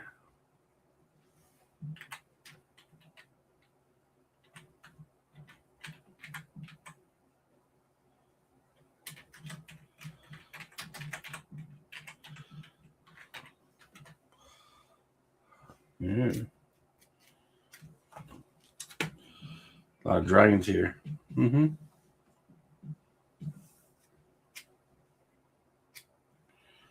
Nice.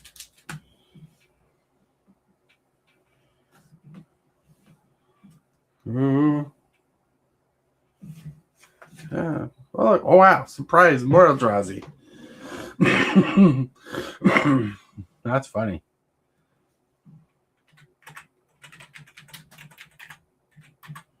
Like we have a matter reshaper. The matter shaper used to be worth money back in the day. Cost 2 generic and a colorless. 3/2. When matter shaper dies, reveal the top card of your library until you put that card into your battlefield. If the permanent card was converted mana cost 3 or less, otherwise put it onto the into your hand. So good. We have Thought-Knot Seer. Thought-Knot Seer. Have you ever played Thought-Knot Seer? I haven't. I don't even know what it does. All right. It's one of those weird cards. Hold on. I spelled that wrong. So it costs 4 mana. And a 3 generic and a colorless for an Eldrazi 4/4. When Thought-Knot Seer enters the battlefield, target opponent reveals his or her hand. You choose a non-land card from it and exile that card. When Thought-Knot Seer leaves the battlefield, target opponent draws a card. Huh. So they lose that card you exile permanently, and it replaces it by another draw. Nice. Yeah, it's not bad. Then we got Elder Deep Fiend. I don't know if that's worth money anymore, but I used to see play in Pro Tour.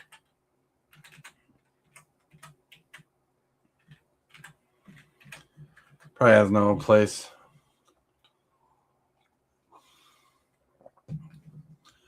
Anymore. Yeah, unless it's a promo, it's not worth money. It is worth 21 cents. Ooh. Get surprises at every level. See these planeswalkers? You doing okay, Hillbilly?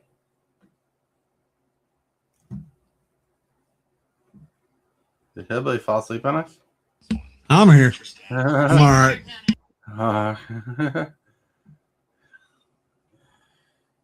Yeah, Ugin the Ineffable.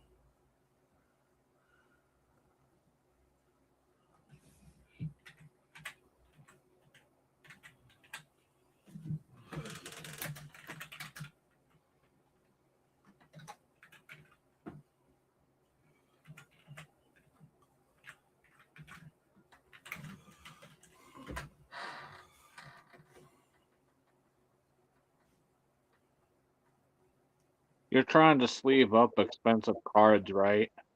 Kind of, just going through them. Okay. Why? I was gonna say, if you were gonna sleeve cards, you might want to, even though that Crypt Ghast was a little dinged, you might want to sleeve that. All right, let's see. Because if I remember correctly, it's almost a $10 card.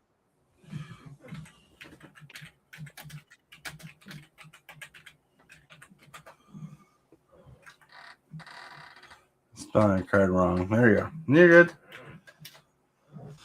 All right.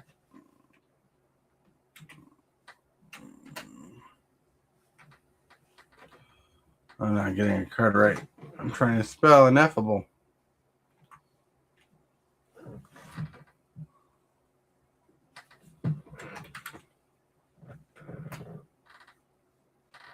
Yeah, it's not worth a lot, but would see Liliana the Last Hope. Was she ever good? And I don't know. I don't think I've ever seen her played, but she's one of the best ones. Uh, And so is Liliana the Defiant Necromancer. That one's good too. yeah. She's worth a couple bucks. She's already sleeved. Nifty. This one's already sleeved too. Oh my lord. Liliana the Defiant. Yep. Only reason why I know that's because I played in Arena a lot, and I'm pretty sure that card's worth a little bit.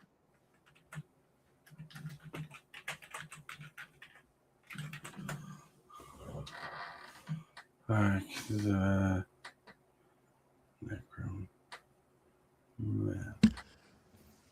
I'm back. what were you doing? I was doing something else while I was listening to. Doing two things at once. That's crazy. Multitasking.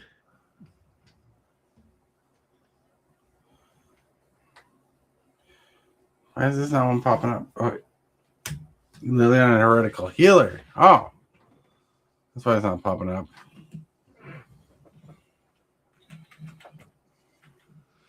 See, you got Planeswalker.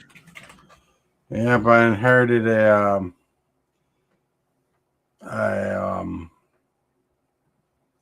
collection from the wife. Nice. What's that blue Planeswalker you got right there? Jace, Architect of Thought. That's exactly the Planeswalker that one guy table flipped over. I don't think he's worth anything. But it was funny. Because his ultimate is you search your for each opponent, you search a player's library for an online card, put it onto the battlefield. And the player shuffles their library, and you may cast those cards on may pay the mana cost. Yeah, that was funny. I don't think he's worth much, but yeah. Until end of turn, whenever a creature an opponent controls attacks against negative 1/0 until turn.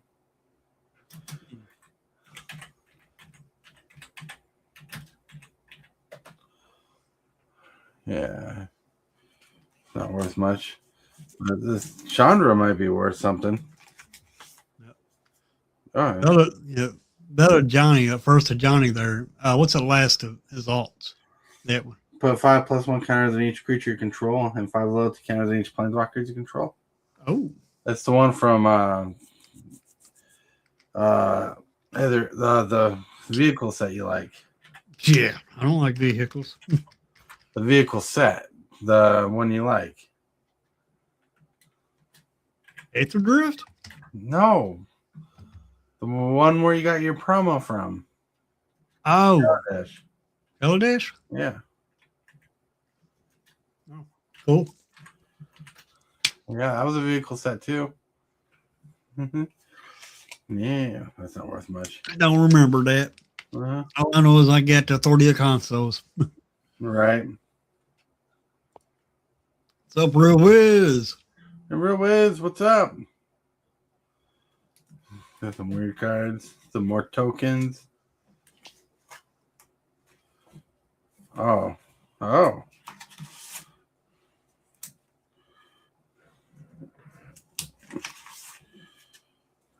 My wife had Hanwar Battlements and Hanwar Garrison, and they both meld into the Hanwar the Raising Township. Ooh. Nice. Yeah. I was wondering how come Windows don't make structured decks. I mean, do make decks. Make commander decks. They make welcome decks. They make they make those. I think there's another deck they make too. Right. Yeah, they do make some decks for standard and commander. Yeah, they do have decks for standard. Yep. I know welcome decks are for standard. No, but they're selling those standard decks that you can just buy. Yep. Like the standard sets, I feel like they're did a long time ago for standard. Well, they still do for the standard. Yep. The, Still do. The stores just don't apparently carry them very often. Last time I checked, I think they just printed a Angels and a Pirate deck. I believe it was. And they were selling that with the last in the universe set. Not the last year. I think it was with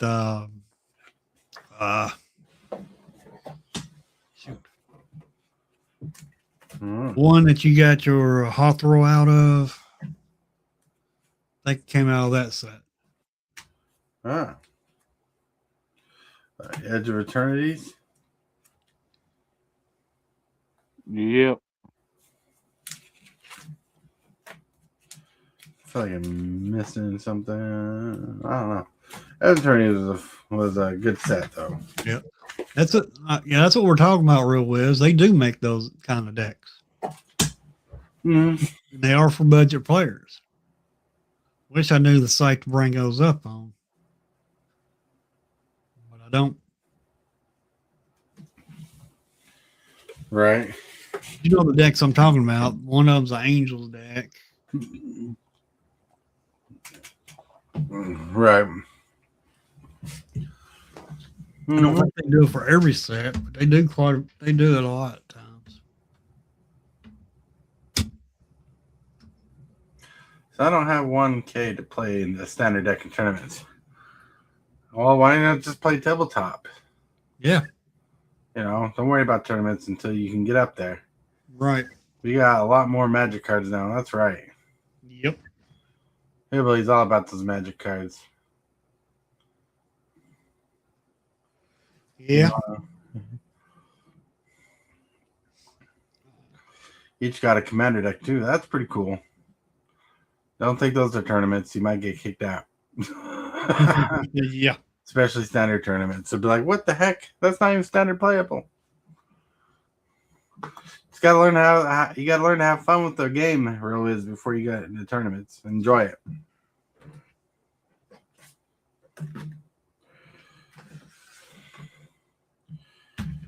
You gotta enjoy the game. You don't want to go in swinging until you learn the game better.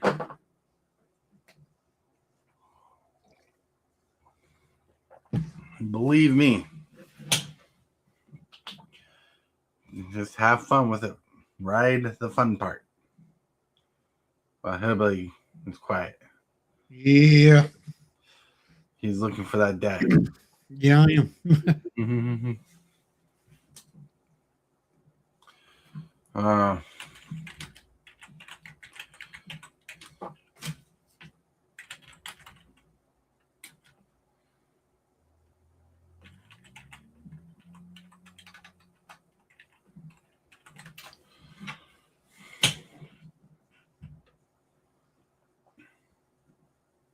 Found the Angel deck. Yeah. Standard. You can buy both of them online right now for $24.99. Yep. Yeah. Or you can get them on Amazon for $20.90. A piece? I don't know what piece. The only thing showing up is the Angel deck. All right. I got the Shark deck and the Angel deck Pirates deck and an Angels deck. And Oh. maybe that's $24.99 a piece. I found a bunch. Yeah, I just found a bunch of them on Amazon. Mm. Ready to play standard decks, Mm. theme decks. Angels, Pirates, and Erie. But the Angels and Pirates are the most recent ones. Mm-hmm. So I knew that much. I got a competitive nature. I love to compete and at everything. But at the same time, you got to learn not to compete at everything. You know? Right. That's what I'm saying. Like some things are better not as a competition. Yep. I mean, what are you gonna do? Like, if you're not working, you're gonna relax as hard as you can. Try to relax in your chair to be the best relaxer in the house. No. Some of natural TCGs, not how Yu-Gi-Oh! Super toxic most of the time. Sweaty players, no doubt. Yu-Gi-Oh! Is last man standing kind of stuff. Like, well, first man to go. That I understand.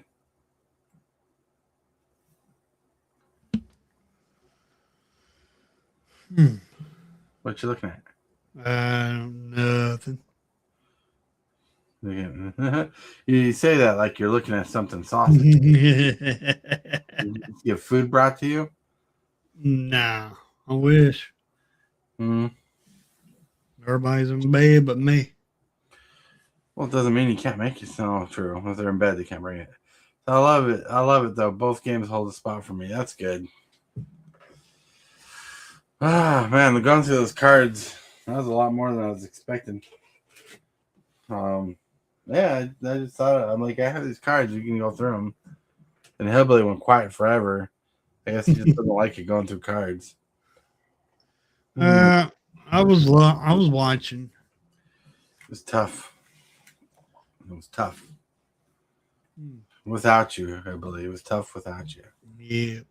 I mean, Lone Wolf had a sniff around. He's like, that card's worth some money. Yeah, I was listening. I was watching. I was looking. Right now, I'm looking at Game Genic Teenage Mutant Ninja Turtles Premium Art Sleeves. Right. $15.39. Game Genic. I don't know how good their sleeves are. I don't either. But it's Turtles. Mm-hmm. Turtles. But yeah. Oh, we got a cool card at the LGS the other day. I think it was like $53. Cool. What's the name of the card? You know, that would be helpful. Was it Dozolith? If it's about the price range of the card. Yeah, it is. It's Hillbilly's fault Dozolith is worth lots of money. Making Got us a pay more money. Yeah, got an Romano Black deck. Cool. I forgot what Oswald two calls too, I think. I forgot what it was called. My girlfriend got it for a Mono Black deck, and it was 2 cost. Was it Demonic Tutor?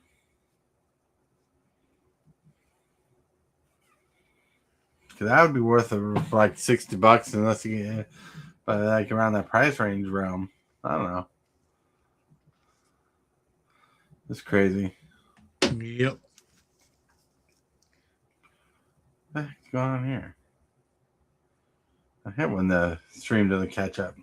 Yep. Yeah. That's cool. But anyways, my friends, it is 9 o'clock. Well, Lone Wolf hypnotized me to go through cards so we can save time. yep. He's like, look through cards. Look through cards. He's like a hypnotizer vampire. He's like, look through cards. I like looking at cards. It was an instant. I'm pretty sure. Rest assured, it's something I'm not gonna like to see in her hand. That's funny. Oh, instant. No telling what it could be then.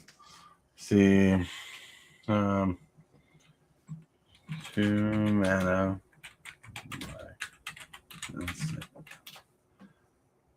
Yeah, that's true. I don't know. I think it would pop up like crazy. Like when you type it in, it's like the cards I typed into Google. It's not sharing with me anything. I was going to check the name of it. I'm just curious. I am too. With the 2 minutes and worth $53. Don't tell them what it could be.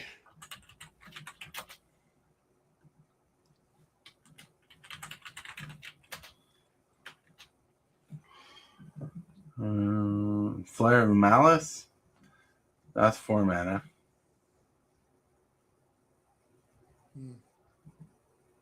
Shallow Grave, I think he said. Shallow Grave.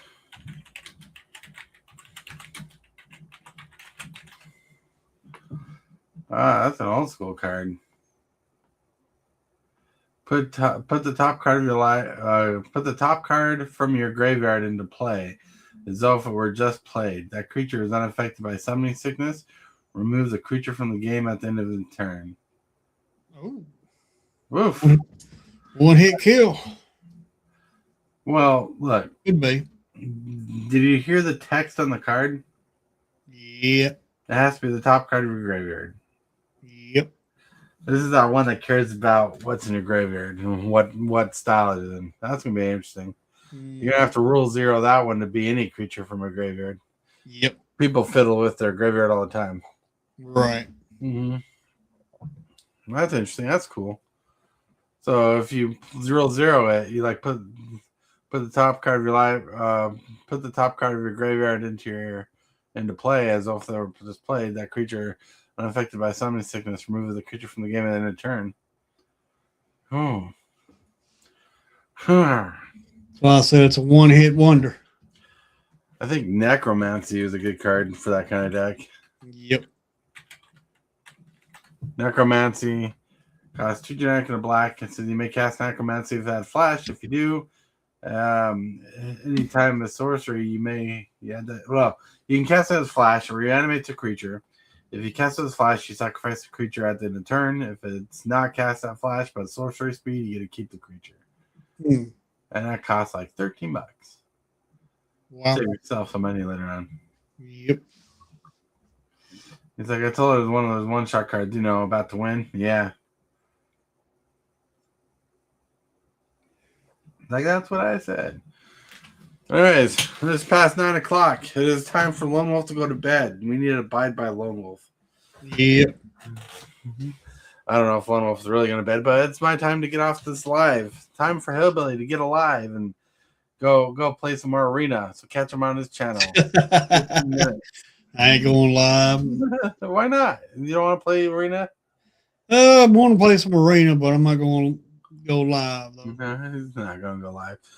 I want to thank you guys for watching, hanging out with you. Thank you for everybody who subscribed. Hope you stay for a while. Since I went live, we got 3 subscribers today. Awesome. So let's hope they stick. All right. Yep. With that, want to thank you for watching. Check out Hillbilly tomorrow. Lone Wolf is about to upload his first live. It's called Dusting Off a Card, and he teaches you how to dust off a card really well and display it very neatly. Like he puts it in a sleeve, then a top loader, puts it on a little holder that holds the card, and he puts some little gloss on it so it shines in the light, and he puts it on one of those mirror things that turn around so it displays the card perfectly. Wow. Mm-hmm. I think Lone Wolf fell asleep on us. All right, everybody. I'm here. I want to thank you, everybody. Have a good night, and let's get out of here. See ya.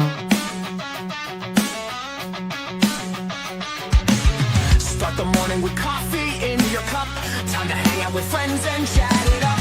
Bring a smile and good luck. Hit that like button and let's chat it up. Good times start with us, you and me. Good morning, welcome to the morning coffee show. Let's talk from in the shell and share good vibes and good